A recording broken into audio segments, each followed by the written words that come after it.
Di suatu ruang kelas, pada sesi pembelajaran audio, saya melemparkan sebuah benda logam dan benda itu jatuh ke lantai berdering. Saya bertanya kepada mahasiswa, apakah benda itu mengeluarkan bunyi? Mereka menjawab, iya. Apakah kalian mendengar bunyi itu? Saya mendengar jawaban yang sama dari mereka. Selanjutnya, saya menjatuhkan sehelai daun dan saya bertanya, apakah daun itu berbunyi saat menyentuh lantai? Jawaban ada dua. Sebagian mengatakan berbunyi dan sebagian mengatakan tidak. Mana yang benar? The Linguistic Miracle, episode 57. Signals cover every movement. Sinyal meliputi setiap pergerakan. Kedua jawaban itu benar. Yang mengatakan tidak berbunyi karena memang mereka tidak dengar. Mereka menggunakan telinganya sebagai standar atau media. Yang mengatakan berbunyi juga benar karena mereka mengetahui hukum alam atau sunnatullah. Mereka tidak sekadar mengandalkan telinga, tetapi otak atau ilmunya.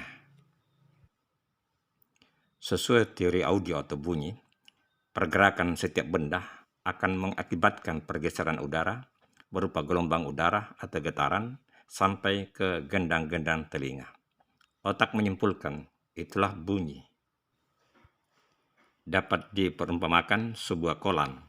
Benda yang jatuh ke kolam akan menimbulkan riak air sampai ke tepi. Makin lebar sebuah kolam, riak yang sampai ke tepi makin kecil. Jadi, apapun yang bergerak di benua Amerika sampai ke Indonesia, tetapi getarannya semakin halus.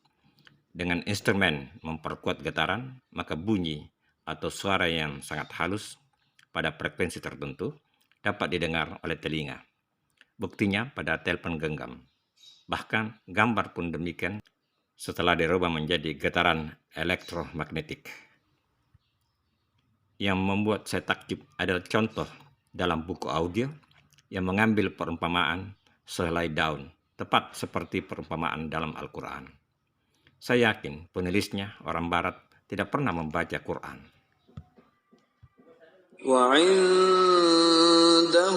مفاتح الغيب لا يعلمها إلا هو ويعلم ما في البر والبحر وما تسقط من ورقة إلا يعلمها ولا حبة في ظلمات الأرض ولا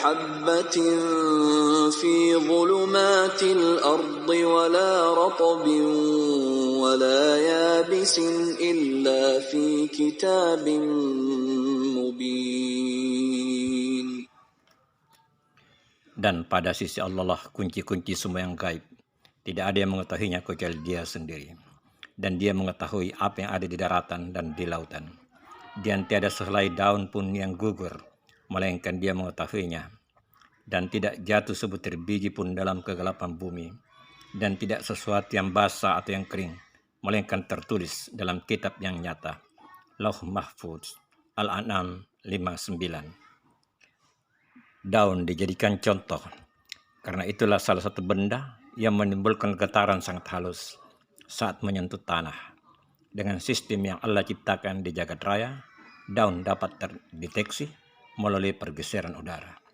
Demikian pula segala benda-benda yang berada dalam kegelapan pun menimbulkan jejak. Hal-hal yang semula misteri atau gaib, kemudian dengan penelitian dan ilmu yang berpatokan pada asbab lahir, akhirnya dapat diketahui. Celakalah manusia yang hanya mengandalkan pada aspek-aspek lahir, karena otak manusia tidak dirancang untuk mengetahui segala sesuatu yang gaib.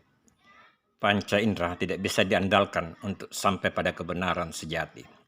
Pikiran manusia pun demikian pula.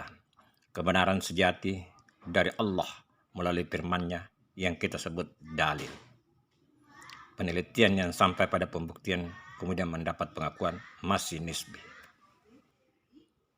Betapa banyak hasil penelitian yang kemudian menjadi teori yang diakui, namun kemudian dieliminir oleh hasil penelitian selanjutnya.